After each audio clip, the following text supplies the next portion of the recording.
Hello, everyone. Welcome to Summer School 2020. We're so glad to have you all here with us today.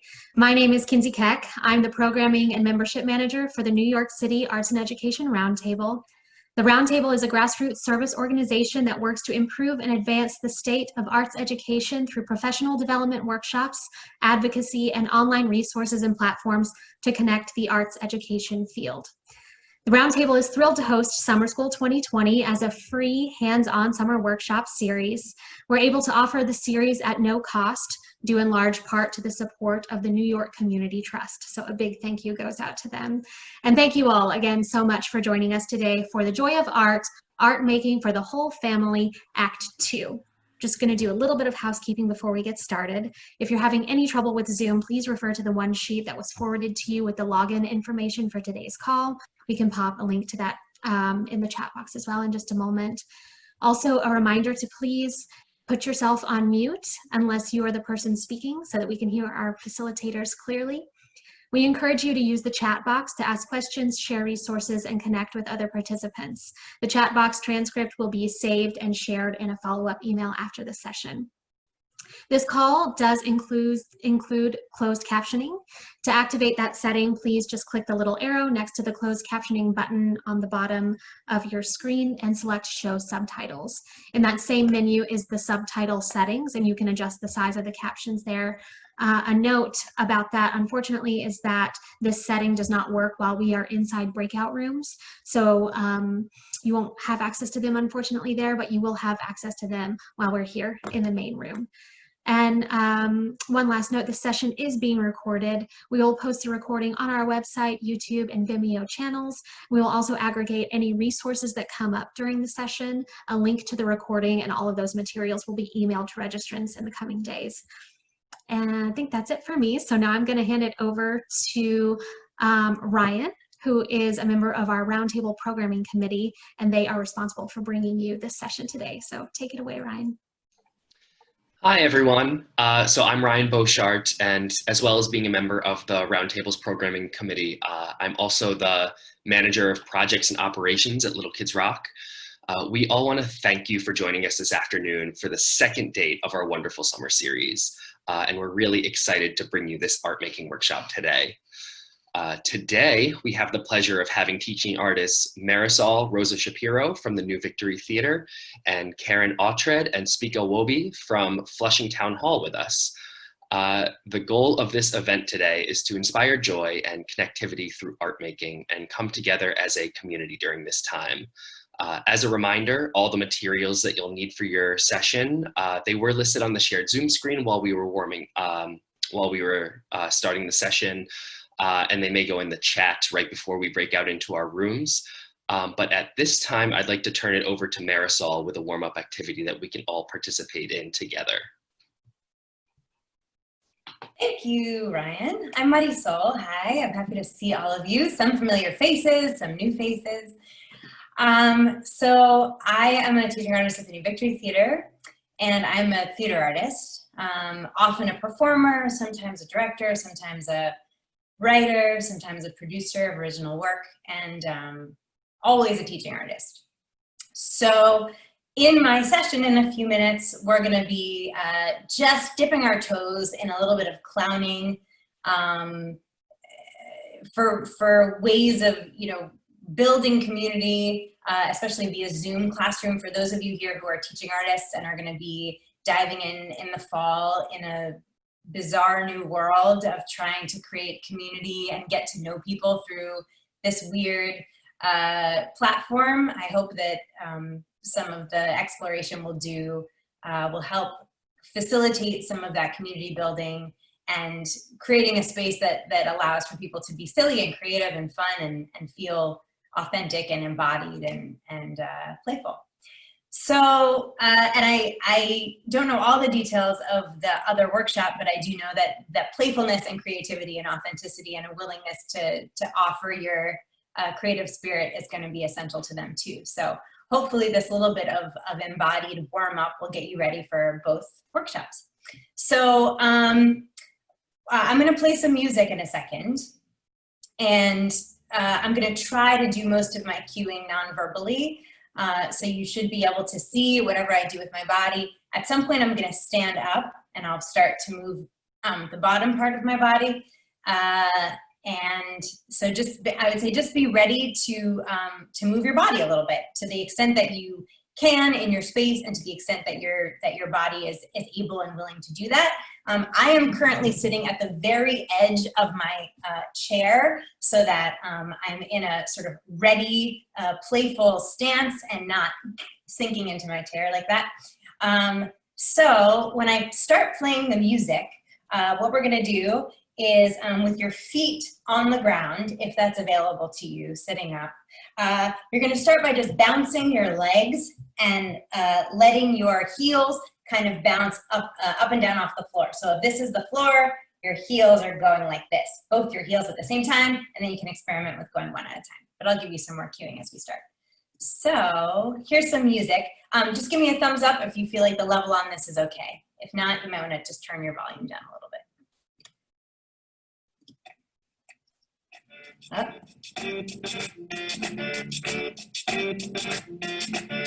All right. Here we go. All right, start tapping your feet on the ground. I'm doing it to this rhythm that you can see in my head, just along with the music. I'm just tapping my feet on the ground. If you want, you can add some more of your body into this.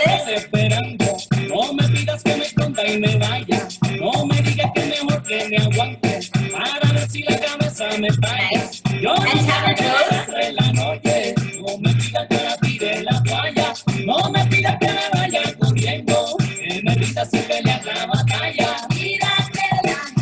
Knock your knees together if you can. Gently.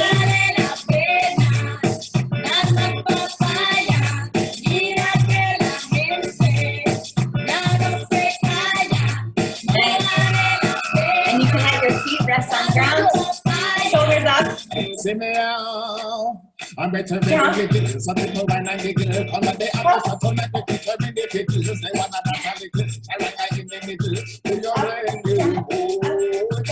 I'm a little second. Send them forward. In a circle. Try to exhale. As you come down.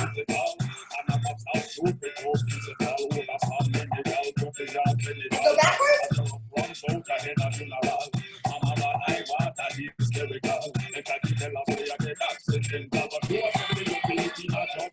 Bring up again. Down, up, down, up, down. Yes. Can you do double time?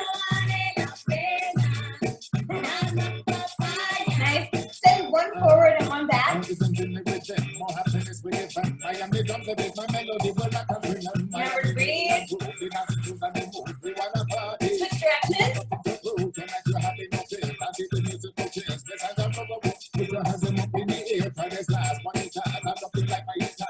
Okay. You're going to use your eyes now. Look to one side. Look forward. The other side. Forward. The other side. Forward. The other side. Forward. Up. Forward. Down. Forward. Push back. We're going to stand up. If you can. Those hips. Side, side, side.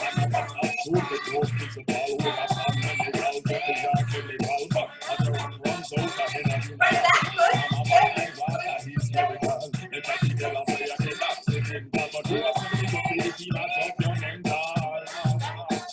Go around. It's good for your low back. If you've been sitting a lot, go the other way. Nice. Check out those hands. Let it go through your arms and your shoulders. Let it go up into your neck and your head. Okay. Take a nice deep breath into your belly. Let it go. See if you can get really close to the camera.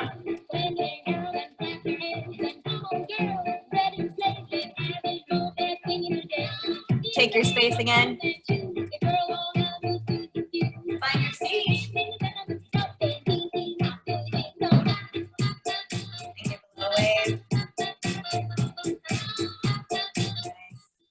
And one last thing, take a nice deep breath into your belly one more time. And let it out.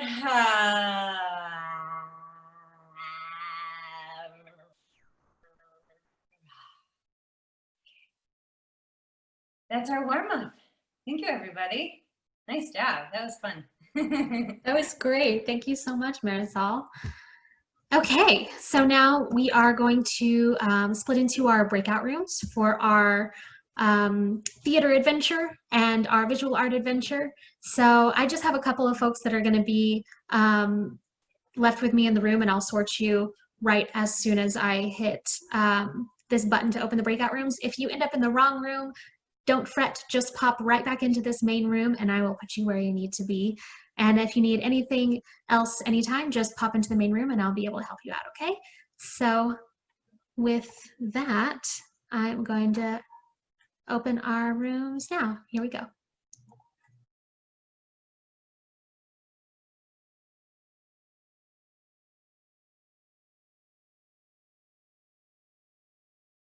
With students, as well as that, I do some directing and some stage management as well, and honoured to be working with my colleague here, Spica.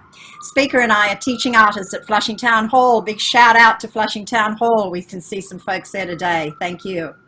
And ostensibly we work in senior centres doing storytelling through the visual arts, theatre and puppetry. But as Spica said, both of us have worked with students of all ages. And today we're going to teach you how to make a pop-up page inspired by stories and your memories of home. We like to use this pop-up form, it's an art form, because it gives us the opportunity to help us visualize our ideas in a 3D format. That has sort of different layers in it. So if you're not that familiar with it, perhaps you might have seen some pop-up books before, but today you're going to have a chance of using your own imagination to create your own pop-up page. So just before we start, let me share this with you. We'd love it if you followed us on our Facebook page, The Memory Project, Storytelling Through Visual Arts, Theatre and Puppetry. And of course, if you could also share anything you've done or any ideas with Flushing Town Hall. As I said, that they are our wonderful, the teaching artists, we work with them.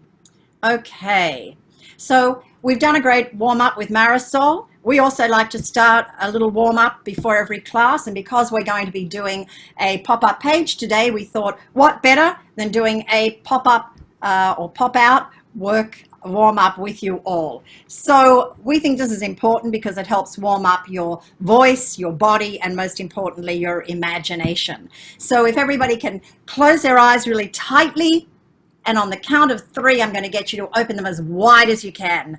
1, 2, 3. Pop out those eyes. Yeah, we've got some really big eyes out there. Great. Woohoo! Right. Crunch up your face really tightly. Count of 3. You're going to open your face up really wide and open your mouth wide. 1, 2, 3. Great. Tighten those fists. Count of 3, we're going to splay our fingers out as far as we can. 1, 2, 3. What can we do with these fingers that are all splayed out there? Speakers waving at me. Think we can make some little spiders. What's Speaker doing? She's looks like seaweed. Maybe we can be a bird. Something else. What else can we do with our hands? And finally, give ourselves a great big hug. And after the count of 3, we're going to reach out to everybody out there. We're going to pop out. 1, 2, 3. Whoa! Hello, everybody. Thanks for being with us. Yay. So let's get started. Now, I think already you have seen the materials list that's been sent out to you, but let me just share that screen with you for a moment as well. Make sure you've got your scissors, pencil, an eraser, a black Sharpie. a glue stick, white paper, now that can be photocopy paper, 2 pieces of colored paper like construction paper, newspaper and magazines, and your ruler. So grab all of that equipment and we can get started. So as I said, we're going to teach you how to make a pop-up page about home. And in order to inspire storytelling, Spica and I have found it's very useful to use something called a Mad Lib that maybe as teaching artists, if we have some teaching artists out there in our group, are familiar with. This has also been, I think, shared with you beforehand, but let's just take another look at it. This Mad Lib, if you fill in the missing words, it helps you focus on any stories about home. So the home I remember the most, it could be something you're living in now or a home from the past, is think about the space in that home that you really liked, maybe something you did in that space or you could do in the space, people you shared it with. Maybe there's an object or a building that's next to your house. That also helps you visualize the house. And how did you feel about it? Okay. So I have already made a little house I'm going to share with you, and my story that I was able to come up with after using that Mad Lib as a prompt. So I grew up in Sydney, Australia, and this is my childhood home. Red tiled roof, chimney, and hydrangeas growing in the front yard. And one thing I used to like to do was to sit with my back against the house on the front porch there of an afternoon when the western sun was coming down, reading my book and waiting for Mum to call me in for dinner. Okay, so to start with, let's have a look at our table, and Spica has got everything set up there. Let's see if I can find it. Oh, I can't see. See my table with a piece of white paper on it. Yeah, there it is. Thanks, Spica. So Spica's going to fold this paper. So you grab your paper, fold it into 4 pieces. So fold it in half and then fold it again.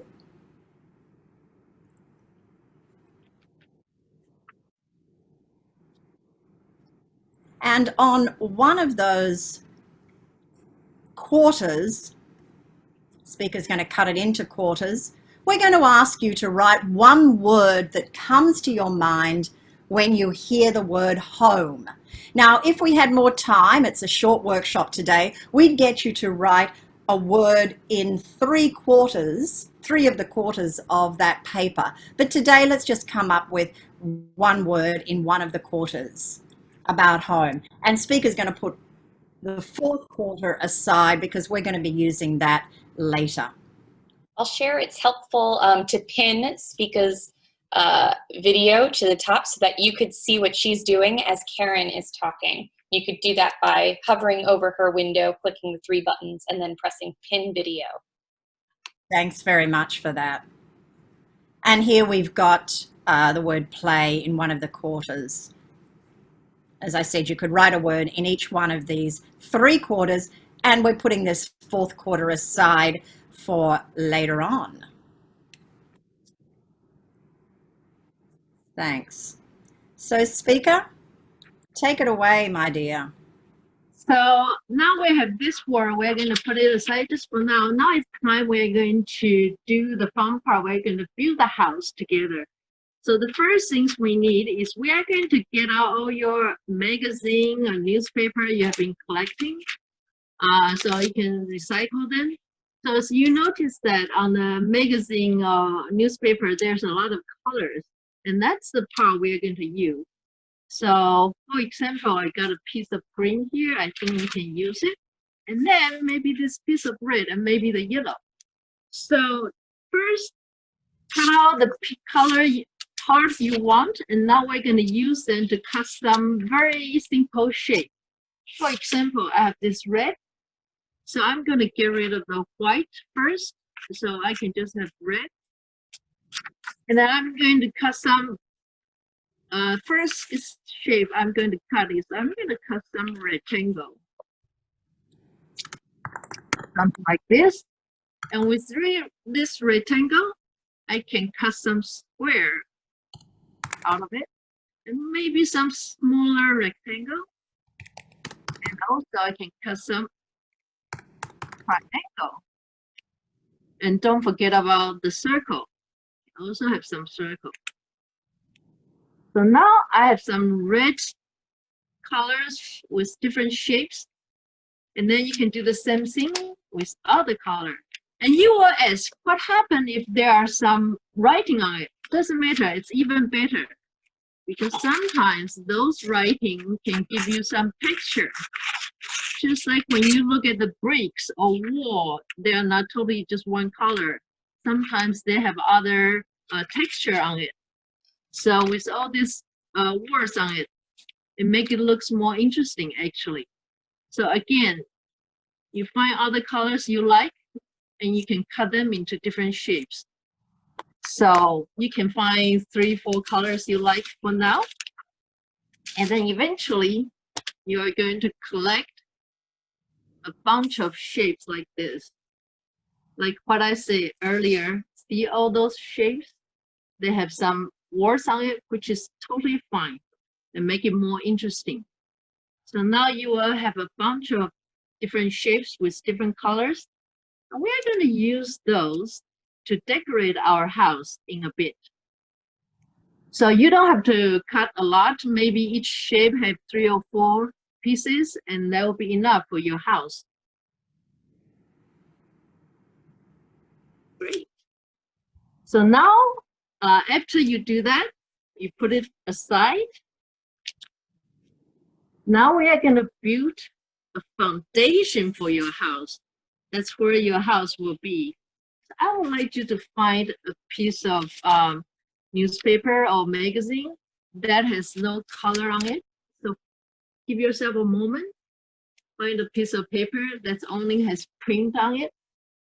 So again, we're going to use it to create the house itself. All those words are going to create very interesting texture for your house. So when you find a piece of paper like this, and then you're going to get your quarter paper back. Last steps, we cut your paper into 4 quarters. Now you take one over here, and you're going to mark it with pencil. And then that will be the space you will use to build your house. So like this. So I'm going, like the screen share you can see, you can mark it with pencil. After you mark it, then you're going to cut the newspaper out. And that's your foundation. So after you cut it out, it will be like this. Same size as your quarter size paper. Now it's a fun part. So now on this paper, you are going to draw an outline of the house that is important to you. For example, Karen did a house, and I live in an apartment building. So I'm going to just draw a very simple rectangle like this. This is my apartment building. And doesn't matter if it's really straight, sometimes a little bit okay, it's fine, make it more interesting, more character, so don't worry about it. So like on the screen share, you can see there are 2 shapes. But of course, if your house has a very unique shape, go ahead. If it's wrong or something, go ahead, don't worry about it. So, but the only one thing I want to say is very important. So you want to put your paper horizontally. You want to build your house this way instead of this way, because only this way later on when we put in the pop-up page, it will fit in, it don't come out. Otherwise, it will be too long. So make sure you place your paper horizontally and design your house this way. Speaker, we're just under 15 minutes, so we might need to move on a little bit. And then next things, you're going to cut it out. So now you have an instant house right here.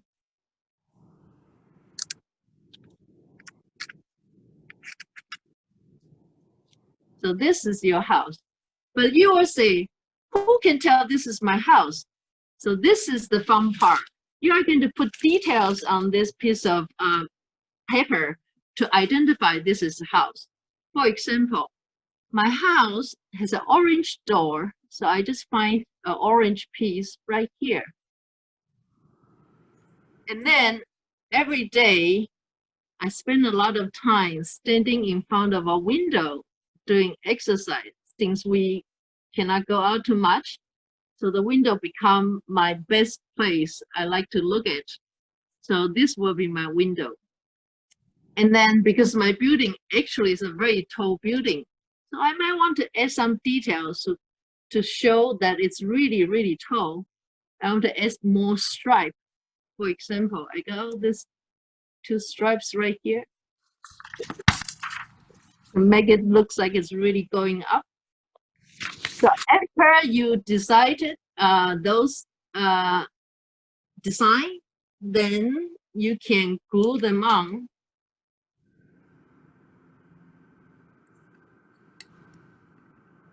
And this is called collaging. And then the beauty of collaging is you don't plan every small detail beforehand. You just kind of look at what you have and you put them together and you create your own image. And then the other thing is we recycle all these materials and then a lot of time give you some surprise. So you're going to put all this together.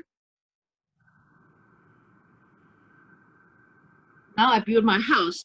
And now you think this house is so thin, so, it's not stable. So we're going to take one of your 4-quarter paper bag. You're going to glue your house on top of it. So make it stronger. So I'm going to put glue here. And then glue on top of it. And the last thing you can do is you can think about what else you can add. For example, every morning I go out of the building and I see there's a garden right outside the building and there are trees over there. So I can find some green over here. I can have some trees. Maybe for now I just grow one tree over here. And then, for example, this maybe some green. And this will be my tree over here.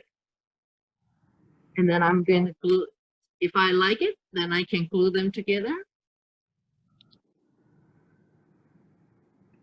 Again, if the shape is, for example, you think this tree is too tall, you can definitely cut it, not a problem. There you go. And then my garden right here. So after this is my home. Now I have to cut it out because this square is not fun. So I'm going to cut it out. But when I cut it out, I want to make sure these 2 pieces connect together. This is very important. No matter what you put outside of your house, either street lamps or trees or street sign, whatever, you want to cut them and make sure they connect together. For example, I leave a little bit white along the image. Make it highlight it a little bit, make it look more interesting. There you go. Now I have my house. So next things, we're going to put this house in a pop-up page. So we need you to find your 2 color papers. So choose one that you want to put your house on. So first thing, you're going to fold it in half.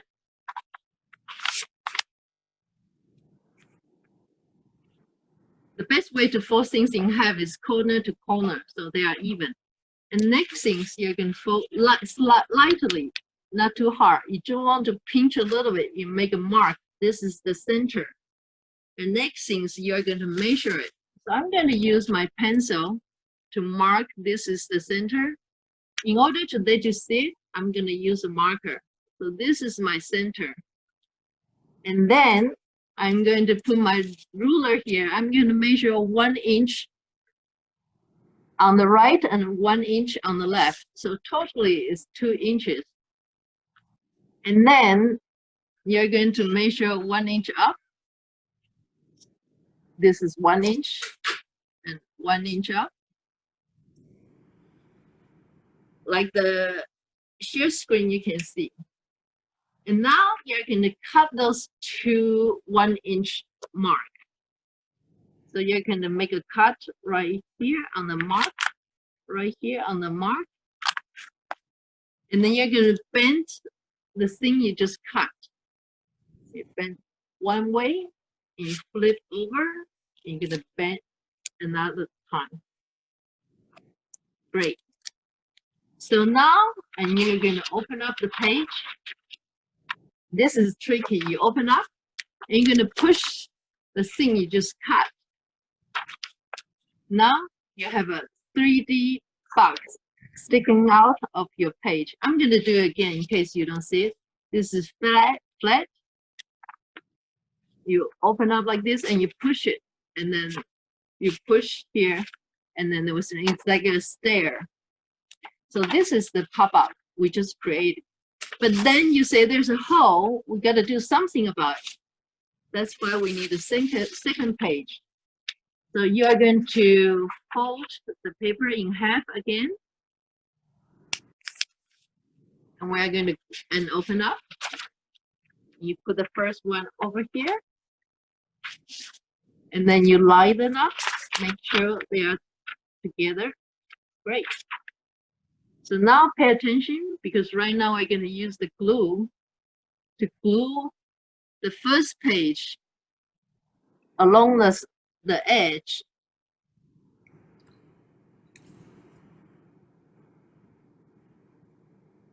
And then the best way to do it is you're going to close it, and they will stick together.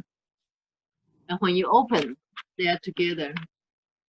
And then you're going to flip and close first page on the other side.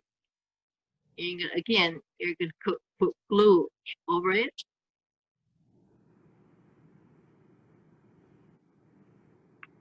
And then you can close the second page.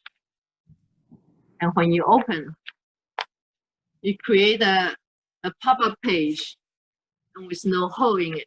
Well, there's a hole, but not that kind of hole. With a hole with a wall. Great. So final thing we can do is we're going to glue your house you just built on here. So you can just put a dash of glue on the stair and put your house on, and make sure the house stand on the ground so it doesn't flow in the air, and make sure your house can close and doesn't come out of the page. So there's a reason why we use a quarter size of paper to build the house, because if it's too big, when you close it, the house gonna come out of the paper. So in this case, it's perfect. So I think there's one final step we have to do, right, Karen? Yes, there is one final step. So remember those words that you wrote before? So if you'll have a look at those words, you can cut them out into interesting shapes, you can decorate them, and we're going to get you to glue those words, or the one word you wrote today, into your page. We've only got 5 minutes left, Spica, so maybe you can just glue one of your words in. Right, so I wrote play earlier, and then since play is so playful, so I cut a little girl, little boy's shapes over here. And there's some examples of what we've done already with our houses.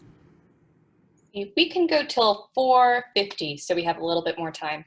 Excellent, great. Very good. So, mhm. We have 10 minutes. Right. So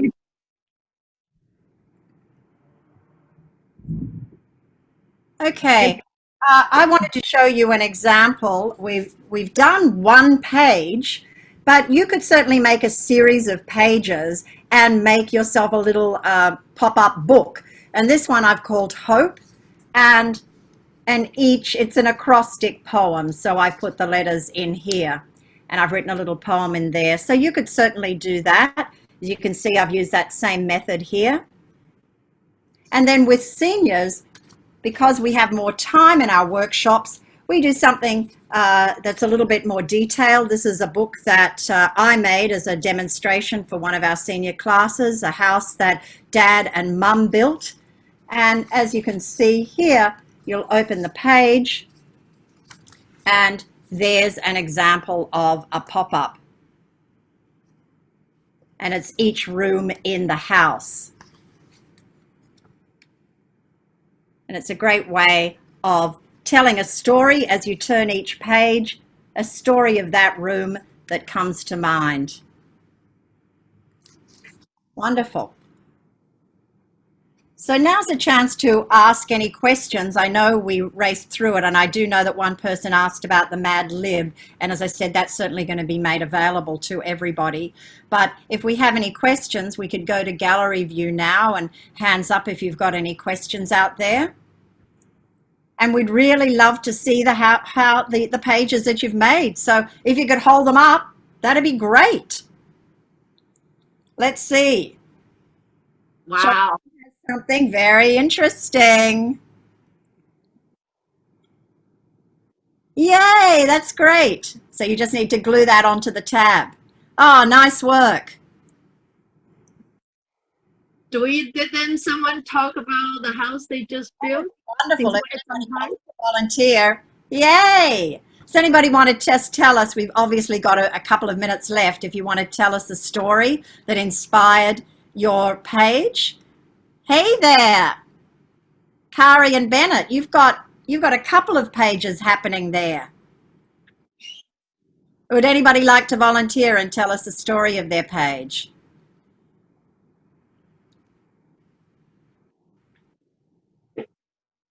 No one? I can go. Mine here, I'll show you a close-up again. Great. I'm starting to kind of cover the houses. I remember a home I lived in when I was younger in the Pilsen neighborhood of Chicago. So we had a tiny single-family home that was surrounded by 2 apartment buildings. Great. So I remember the tree in our front yard that my brother had planted in 1st grade, and it overgrew and it was going into our front window, and we always had a red door. So that's what I remember. Perfect. Thank you so much for sharing. And you're going to be able to put that inside your page. Nice work. Anybody else? I have to say it's amazing how similar your story and my story. When I was a child, I have the same stories about my brother grow a tree and it's go to neighbor's window actually. Anyone else? Karen and Spica, would you mind? I know you have beautiful pop-up books of your own. Can either of you just do a little show your pop-up book and tell your story of home? Because I think that'll give everyone a broad overview of like how this can all come together. Sure. Well, this one form, this one is called The House That Dad and Mum Built. And this is a house I grew up in that I used as the example.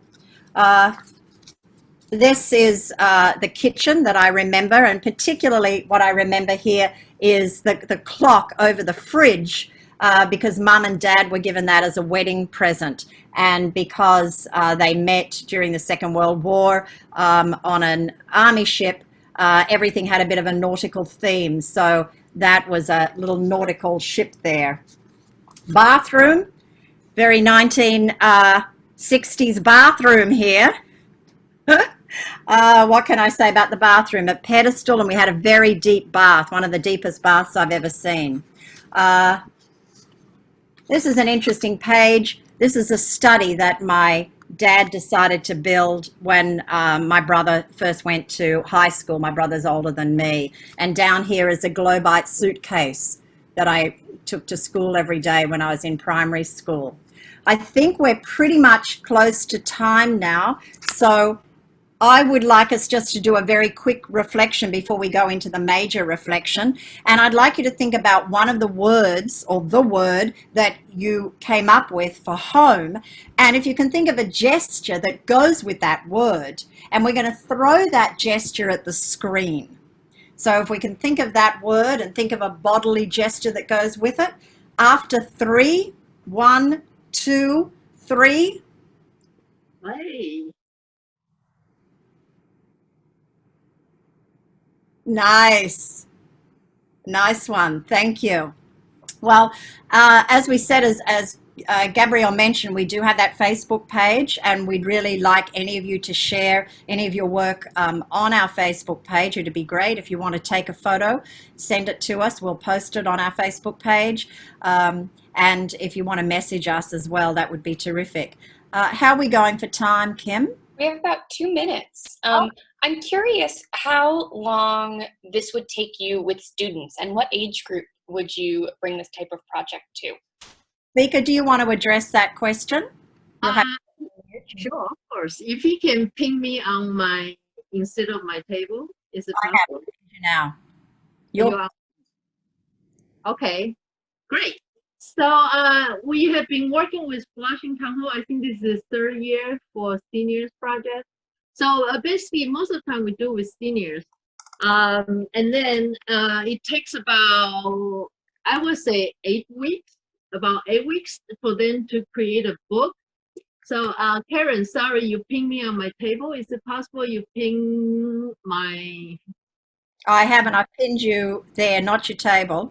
It might be an individual by individual thing in breakout rooms. So either view and gallery view if you can. Okay, I put it on my table then. For example, this is another way of doing pop-up is we create these 2 hinges, and then it's very simple, and they can just add things on the hinge. So this book we use about 8 weeks to finish. So they are able to create 3 to 4 pages, and then they can create the cover. So they can have a book of their memory, and they can tell story to their friends and family. So yeah, so to answer your question, so mostly right now we work with seniors, but this definitely can work with young people as well. It might take a little bit long time and simplify the steps, but they definitely can do it. And I think we have time for one question from the group if anybody has a question for either of our TAs. There was a question in the chat about our Facebook, and I just put the title of it, though I said the link I know is going to be in the lesson plan that we'll send out to be sent out by the roundtable folk tomorrow or today or whenever. Any other questions?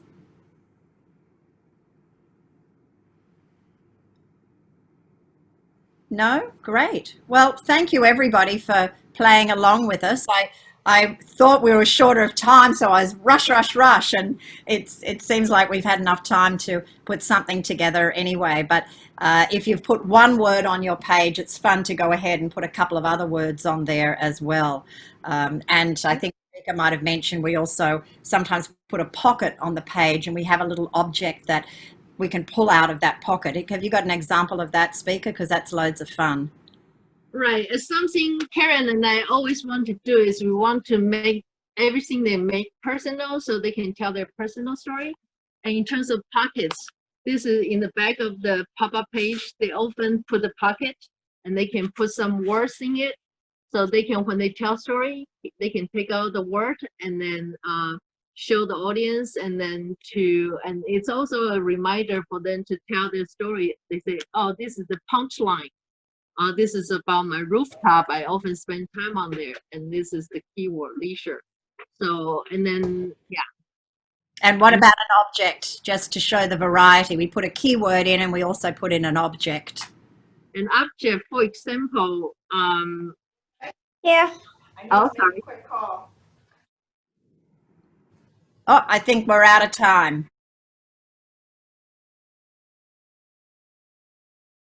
Hi, everyone. I am, oh, and Gina. Is it Gina or Gina? Gina, the second one. Okay, Gina.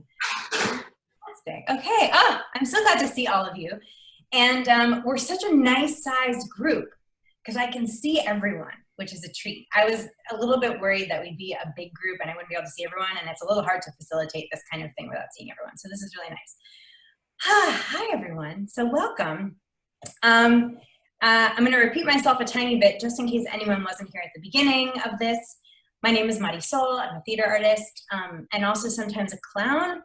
My theater making sometimes is explicitly clown-based, and sometimes, always, it's just informed by clowning, which for me means that it's embodied, it's connected to the audience, it's invested in a sense of the absurd and the joyful and pathos and a celebration of failure and the idea that failure is a part of learning and a part of play and a part of discovery. My clown teacher, who's a guy named Giovanni Fusetti, I studied with in Italy for 3 years, loved to talk about stupidity and the idea that the word stupid comes from stupefied, which means that if you're stupid, you just have the ability to be stupefied.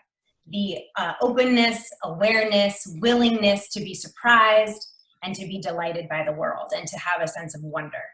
So I try to move through the world with this sense. And when I find myself kind of feeling closed down or nervous or upset or angry, all of which is fine, I also try to remember to just let myself receive and be stupefied and be stupid and not have to know things or know the answers or be right. So that, I think, is the magic and the value of clown to some extent. Like I said before, I'm hoping that with this little tiny bit of time we have together, those of you who are teaching artists might be able to pull out of these exercises just some ways of creating a space in which your students or your colleagues, if you're facilitating something for other teaching artist colleagues or teachers, can come into the space with a sense of play and discovery and silliness and a little bit of really showing some authentic part of who they are. I believe that we have many authentic selves or many like facets of our authentic self, that there's not just one, but clowning is a way to get to some of that authentic self. So we started to warm up our bodies a little bit, and I just want to go a little deeper into that, into some embodiment and exploration of physicality. I'm going to just be watching and adapting as we go for people's sort of space and mobility needs and whatever access needs folks might have. I would say that we'll start small. We'll start within the frame of the Zoom box, the Zoom window, because that is something we all share. And then we'll expand a little bit more, and those of you who have the ability to move around a little bit more, we'll start to explore that. Any questions just before we start moving around? You can raise your hand. No? Okay, cool. Oh, the last thing I'll say is that my hope is that the end sort of product of this short time together is that everyone will have, like, I don't know, a 20-second clown routine, basically, that involves an entrance, a reveal, a celebration, and an exit. Entrance, reveal, celebration, exit. But before we get to all those details, just a little bit of movement qualities. So we have this box, right? And there are many ways, of course, of entering or exiting the box. Again, it depends on what kind of space you're in and how much sort of movement access you have. Let's see. Let's have everybody go to one, exit one side of your box.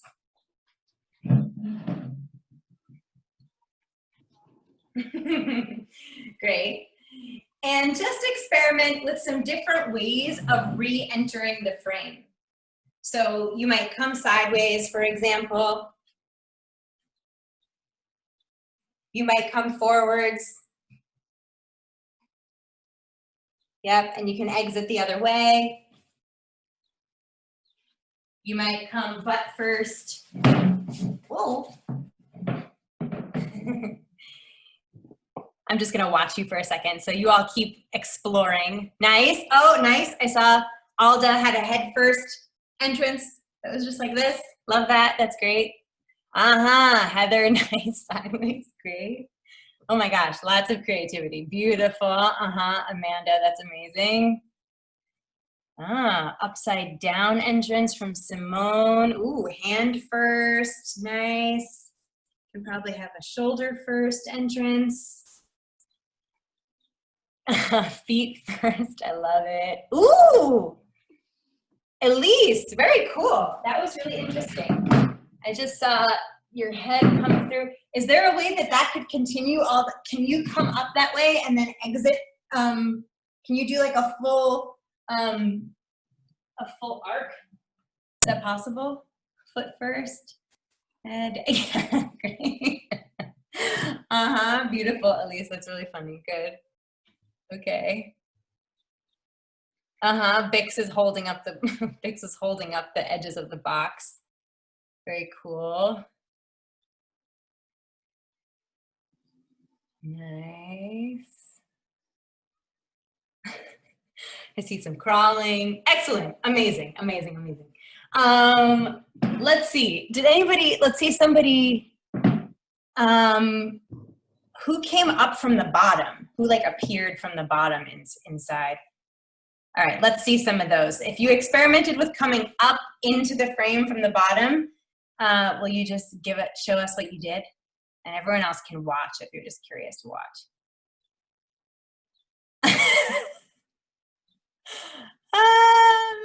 Amazing, great.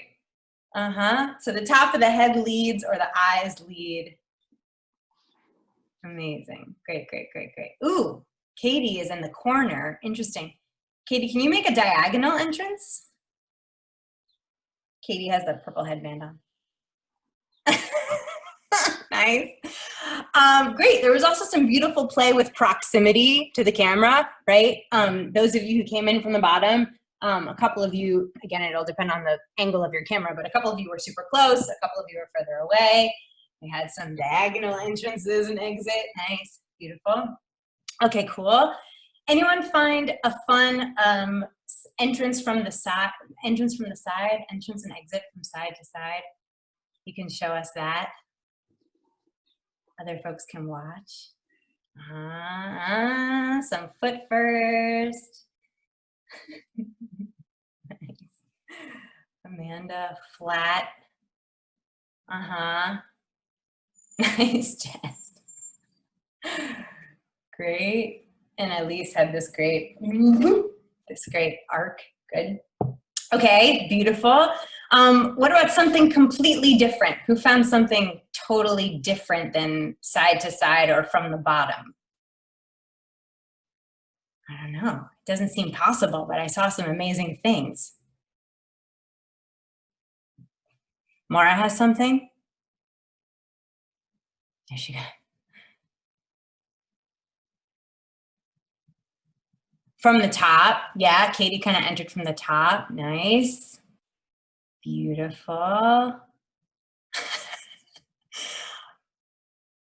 Yep, Bix also kind of entering from the top corner. Nice. Great, beautiful. So I'm at a desktop, which sort of limits my entrance capability to some degree, right? I could actually stand on top of this desk. Oh my gosh, I could stand here and I could enter right down this way, as long as I make sure it doesn't get too, revealing, which is really fun, right? And probably if you have folks who are calling in with an iPad or with a phone, they could maybe flip their orientation or like do something really wild, which is super fun. Beautiful, okay, so some basic entrances and exits. Now, for those of you who have a little more movement space, we're just going to explore, and some of you started to do this because you're all natural clowns, obviously. We're going to explore just a little bit of movement qualities, right? And particularly with regards to the spine. I could explore movement qualities with you for a week because it's like my favorite thing to do. But we're going to keep it really simple and just based in the spine. and where your head, your chest, and your pelvis are in relation to the rest of your body and your spine. So let's just start with, and you don't have to pay as much attention to the camera for that, or to the framing for this. You can just explore on your own. We're gonna start with just leading with the head, and specifically with the forehead. So you'll find that a little character starts to come, right? As you enter space, forehead first, that's what it means to lead, right? So you might find you have a little character who starts to come, who leads with the forehead.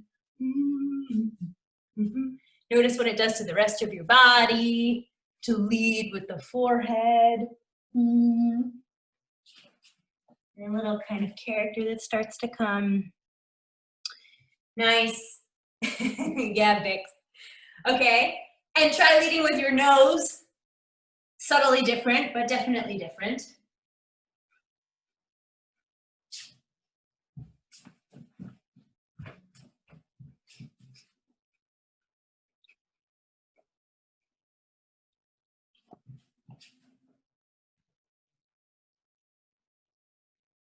Nice.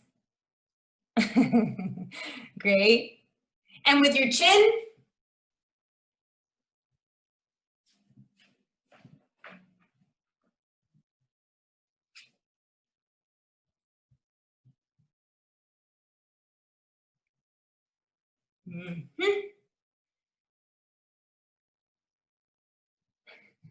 Nice. Oh my goodness, Simone, that was awesome. Simone did an entrance and exit leading with the chin from one side of the camera to the other. Awesome, very funny, very funny, very funny. Good, okay, good. You can shake out your neck and your head a little bit. Leading with the head parts is always kind of exhausting for your neck. Okay, great. We're gonna explore leading with the chest. So there's a couple of ways of doing this, right? There's a sense of pushing from the chest. Archetypally, in terms of characters, pushing from the chest often is about status or the desire to project status, right? Character types that we think of sometimes with archetypal characters that lead from the chest is like, you know, a strong person, or you know, like an Arnold Schwarzenegger type, or you know, or a regal, a royal, right? A queen, a king, a princess, a prince, who leads with the chest, with a sense of pushing the chest. So how do you enter space pushing from the chest, right? As if when you enter the space, everything in front of that chest is just going to naturally open the way for you, right? Okay, great. Push with the chest. Good, good, good. Okay, good, good, good. You can try on a couple different kinds of characters. One with real status, like a regal, and one that's trying to project status, right? And really pushing. Nice. And there may be a way that that informs your entrance. Right? Great. Nice. All right. And another character that leads with the chest is a character who is in love, pulled by the chest, pulled by the heart, right? So archetypally in Commedia dell'arte, these are the lovers, right? Any character who's moved by love.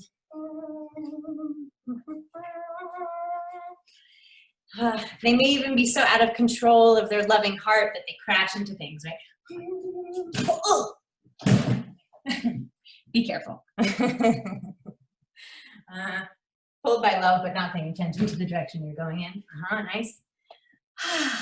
Pulled by love. Living on the exhale. Nice, good. Okay, last round of these before we move into really making some little moments.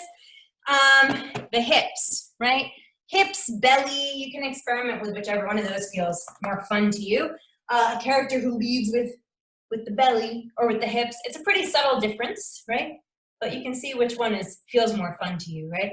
Character who leads with the belly may be a character who's driven by love of food, or just feeling comfortable leading with the belly, come into space with the belly, happy in the belly. That's where the joy resides, right? It's in the belly. Nice. And a character who leads with the hips might be sort of a archetypally, like a little bit of a, you know, cool person who's like a little laid back, literally physically laid back in their own body. Sometimes it's like the cowboy archetype, for example. Cowboy, cowgirl. Nice. Great. Beautiful. Okay, cool, great. So we're gonna move right along. Again, we could do this for weeks. But I want you to take whichever one of these movement qualities was most fun for you, whatever little character you found. Again, this is just a first draft exploration, so the stakes are very low. Just pick something that's fun for you today. And use that character to grab an item, an object that you have in your space that you will play with for the rest of our time together.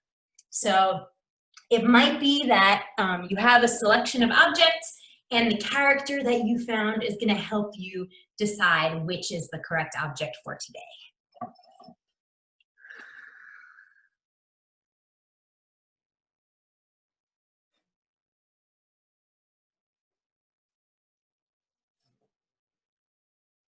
Nice.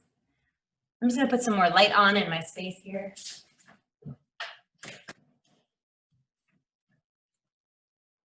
Okay, and once you have your object, if you just hold it up for everybody to see. Nice.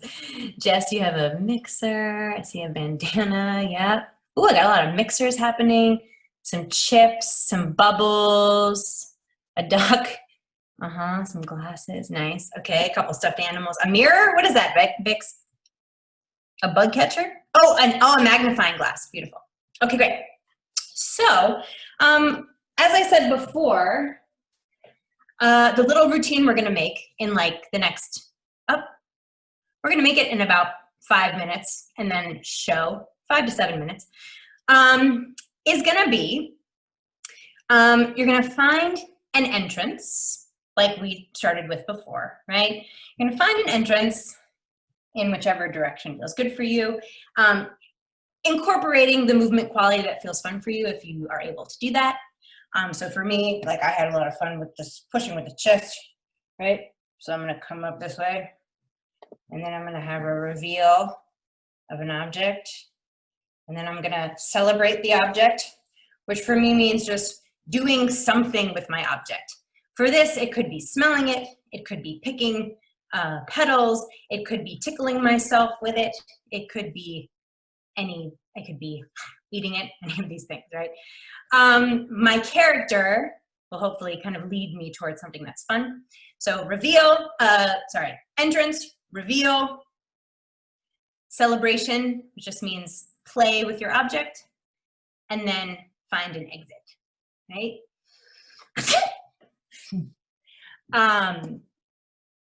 And that's it.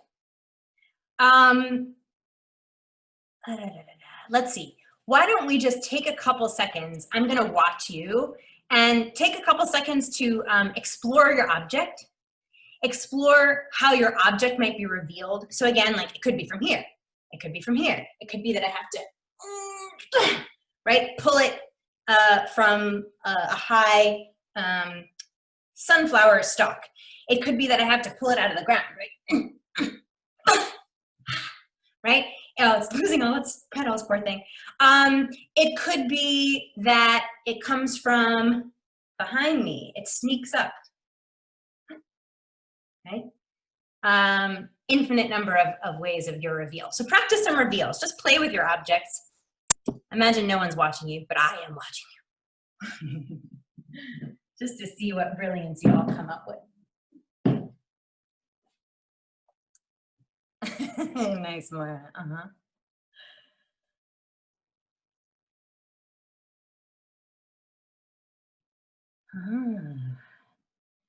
Amanda, you just gave me the idea that your object might even enter first before your character. That's an option too. especially if your object takes up a lot of the frame, it could be that your object enters and then your character pops in.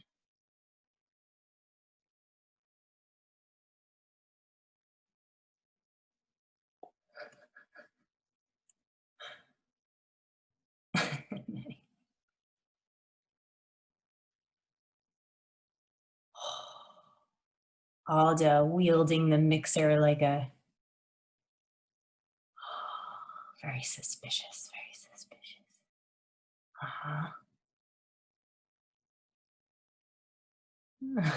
Cute.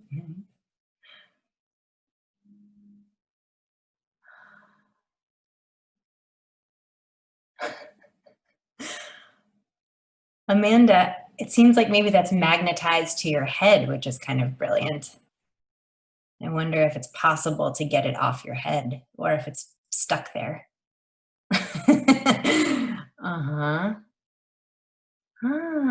Al's got a little hat.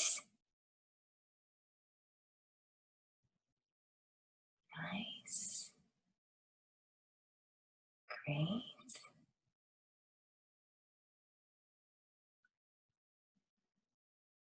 Okay, great.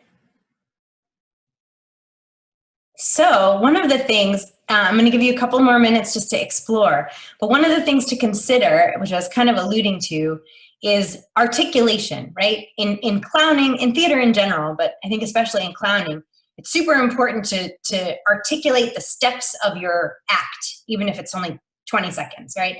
So you have to decide which beats happen when, right? Is it entrance, object, celebration, exit?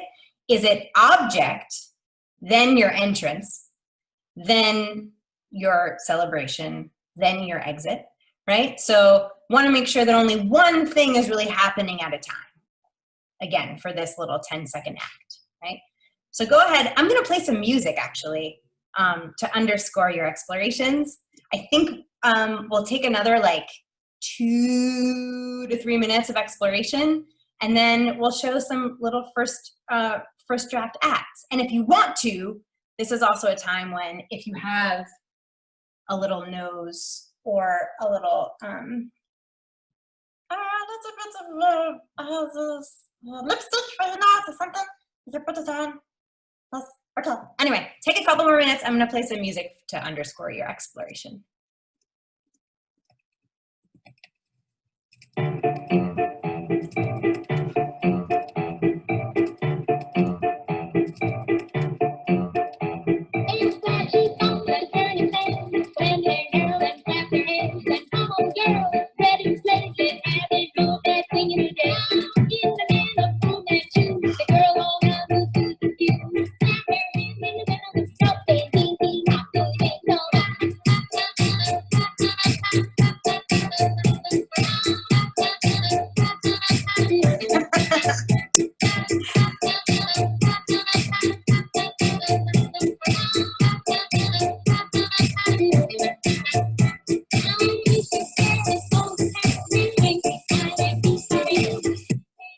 I'm seeing some very nice problems arising.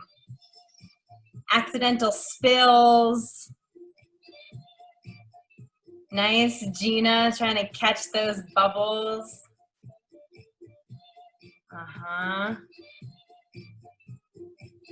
It's good to have some kind of problem arise. Gina, I wonder if your clown is initially excited about making bubbles and then gets very sad that they can't be collected again or something like that. Oh, Jess. Jess's clown leads with the belly. Yes.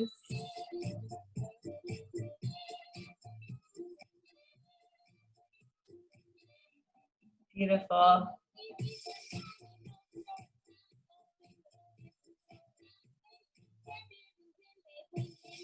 Okay, brilliant. All right, so everybody, let's pause. Oh my gosh. we're extending breakouts to 4:50. So we have, oh, we still have 8 minutes. Okay, well, cool. That gives me a chance to give you one piece of information, and then we'll do some exploration, and maybe we can do a little bit of feedback too.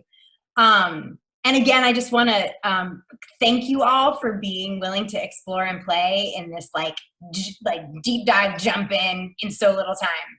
You're all awesome and so generous. Just thinking pedagogically too, I think a fun way of using this exercise again could be if you're meeting your students for the first time again after this summer and this very bizarre separation. This could be a way of having your students show an object that has been important to them during these few months, right? So a way of getting a little bit of like biography and reflection and a sense of where folks are coming from in a way that's like playful and light and silly and doesn't require them to do a lot of, deep soul revelation, but we all know that an exercise like this can reveal a lot without having to say a lot. So your prompt could be, show an object that has given you comfort during this time, show an object that's made you laugh, show an object that has facilitated your creativity or something like that. If you wanted to use this with a student group or any group. Okay, cool. So let's do this. Let's share let's see, there's, how many of you are there? 1, 2, 3, 4, 5, 6, 7, 8, 9, 10, 11, 12, 13, 14, 15, 16, 17, 18-ish folks that I've actually, or 16-ish that I've seen on screen. So we have enough time, I think, to just show in groups of 4. And again, thank you for diving into just a first draft of these little acts.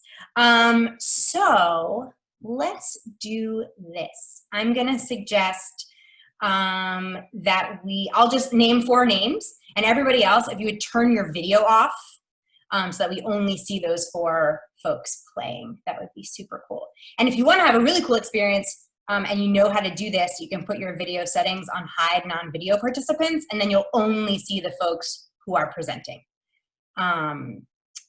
Okay, that's what I just did, which is pretty sweet. All right, let's start with Jessica, Melody, Elise, I hope I'm saying that correctly, and Alda. You're just the first 4 on my screen. And everybody else, if you could, just turn your video off, click on stop video. And I will give you the go ahead. I'm gonna play some music to underscore your little presentation.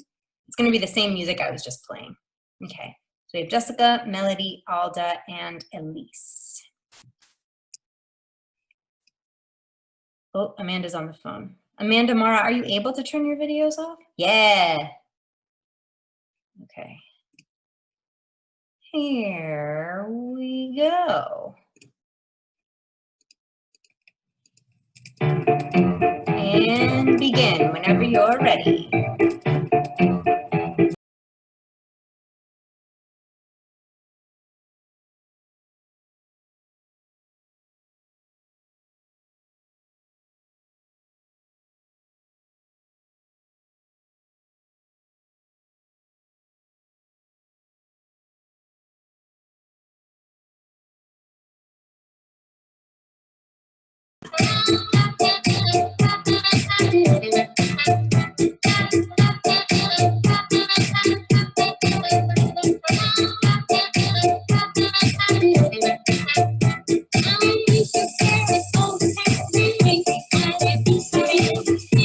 Your exit.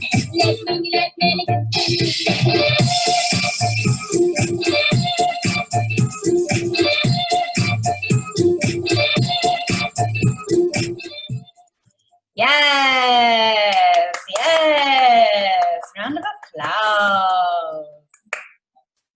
Awesome, nice work. That was super fun. Sorry, I messed up with the music because I muted myself and then I know I muted the music, but you did a beautiful job. I thought you had music. You looked like you had music. Okay, fantastic. Thank you, thank you. Jess, I don't know, you probably know this because I know you're doing a lot of Zooming these days, but it was so hysterical for me that once you brought your, once you came in, we really only saw your belly and the very bottom of your nose, and then your object came up. For me, that was super funny. You know, usually in clown, it's all about like eye contact, eye contact, eye contact, but I thought that was hysterical. Really beautiful. Fantastic. Oh, we just have a couple minutes. Okay. Beautiful work, everybody. At least this reveal is just hysterical. Amazing. All right. Let's see Amanda, Jacqueline, Lulu, and Gina.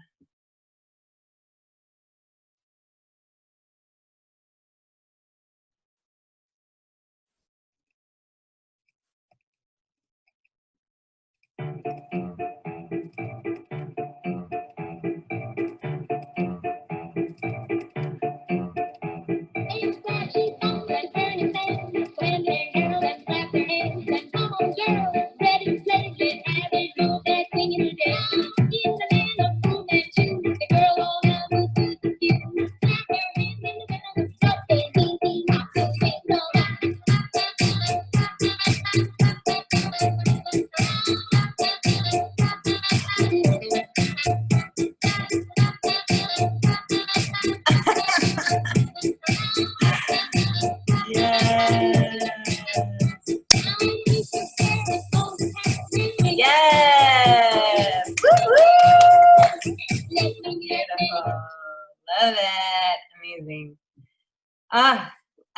Gina, I saw you use the door, which was really lovely. Lulu, this entrance with the ball first from the bottom. Jacqueline, the like looking for the little mischievous creature. Amanda with that plate stuck to you. Amazing. So funny. Here, wait, there's some people are saying in the chat, I love seeing Lulu disappear and then Jacqueline appear. That's the other thing, right? Is you can expand this exercise to be collaborative so that what one person's doing affects another person. Beautiful, amazing. Okay, beautiful, beautiful. I want to give so much more feedback, but we're like at the end of our time. You're also brilliant. Okay. All right. So now we need to see Al, Megan. Who else hasn't gone yet? If you have your, oh, Bix. Hi, Bix. Sorry. Al, Megan, Bix. Yes, whoever didn't go, you have about 30 seconds. We got to close the breakouts. All right. Here we go. Here we go. I'm turning off my video and I'm turning on my music. And Maura, you too.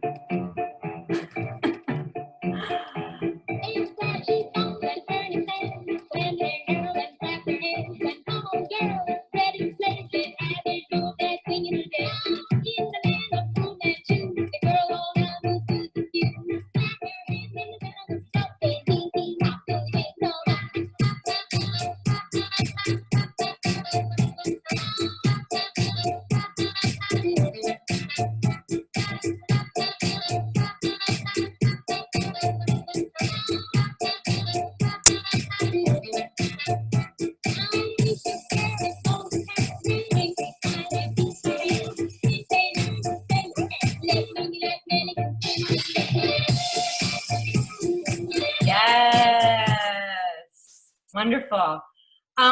Beautiful, beautiful work, everyone. We're about to be popped into the other room.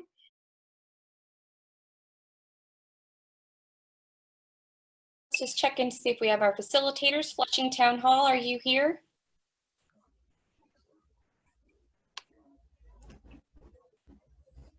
Yes, I see Karen and Spica, and I see Marisol too. I think we're all here. I'm so sorry. I don't know in Flushing Town Hall. I'm so sorry, Marisol. It cut you right off as you were speaking, but we did get through everyone sharing their clown routines, which was so much fun. So I just want to take a moment now. We have about 8 minutes left on this call.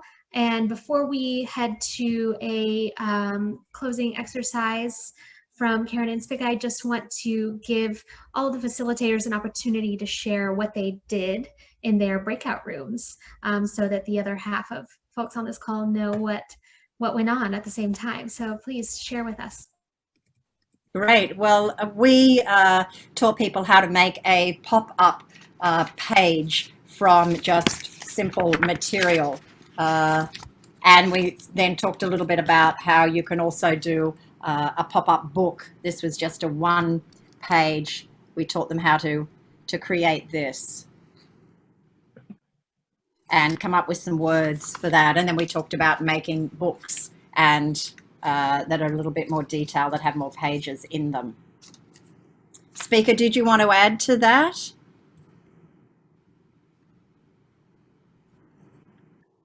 Yeah, I think most folks are doing it, but if you made a pop-up, hold it up to the camera now so we can all see. They look pretty amazing.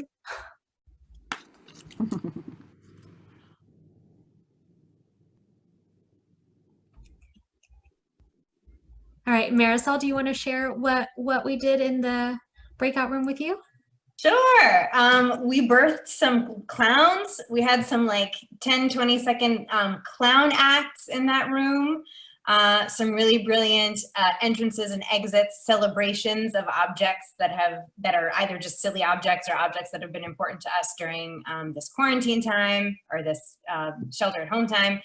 And we saw some good accidents, very clown world, some spills, some things being expelled from the nose, funny relationships with proximity to the camera. Yeah, it was super, super sweet, super fun. Would you all just, if you have them still close to you, just show your object that you played with? Yeah, so we had some stuffed animals, we had some cooking objects, a simple water bottle that became a very funny problem. We have some big, some magnifying of teeth, Cape Cod chips. Yeah, the chip life is serious with this quarantine time. Yeah, it was really funny. People did a beautiful job. A plate stuck to a head. It was great. I'll just remind everyone that we have recorded this call. So if you also really want to take the time to check out what happened in the other room, you'll be able to do that early to mid next week. We'll have the recording ready and it'll be sent out to you and shared on our website and whatnot as well. So I believe that Karen and Spica have a closing activity for us before we leave. I'll turn it over to them.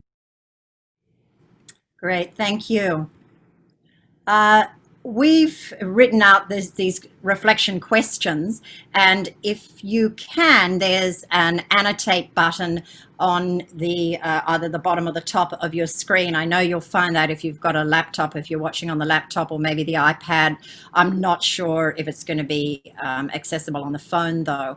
But if you want to go to that annotate button and you could jot down some answers to any of these questions. But if not, let's just think about them. Something new you learned today. What did you like the most? Is there something you would have liked to have done or changed or experienced? And can you imagine using anything covered today in your own teaching practice? Obviously, that's geared at teaching artists who've joined us today or any other teachers who might be there. And I've asked you to briefly explain. I know there isn't a lot of time, but you could, if you can jot down a word or two, that would be great. So we've got, looks like a heart there, how to start a pop-up book. So impressed with the playfulness and generosity. I learned how to use different types of paper in a new way. It's great. I think, if I'm right, Kim, these results, these annotated comments will be collated and sent out to people. Is that right? That's correct. Great. Okay.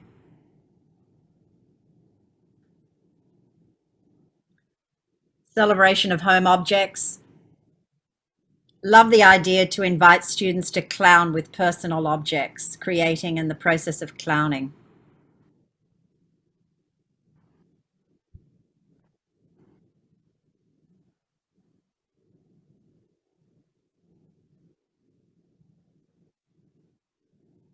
More time, I think that's always the case, more to develop our story. Sharing together.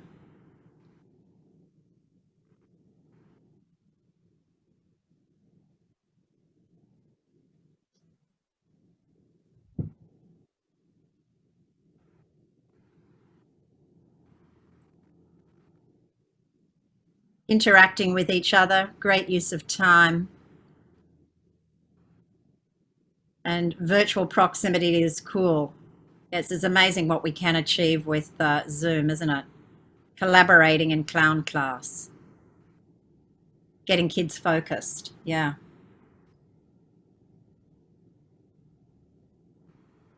So many fun ways to enter a Zoom box.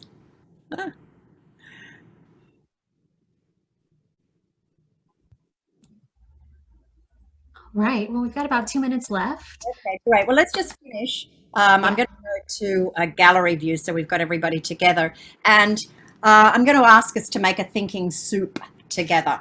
So if we can all just breathe together, let's bring our hands in front of us like this. Breathe in through our nose. Keep our shoulders down, out through our mouth. Again.